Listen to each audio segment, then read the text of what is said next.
ঘূর্ণিঝড় রেমাল আঘাত হানার ৩৬ ঘন্টা হলেও সারা দেশে ২৭,০০০ মোবাইল টাওয়ার এখনও অচল।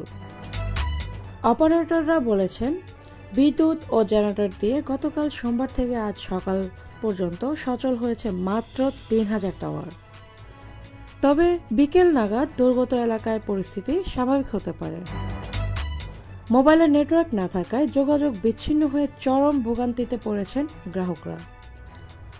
অনেক জায়গাতেই কল দিয়ে পাওয়া যাচ্ছে না, ফোনের ডিসপ্লেতে ভাসছে নো নেটওয়ার্ক। শুধু কথা বলাই নয়, জরুরি প্রয়োজনে মোবাইল ব্যাংকিংয়েও স্বজনদের পাঠানো যাচ্ছে না কোনো প্রকার টাকা।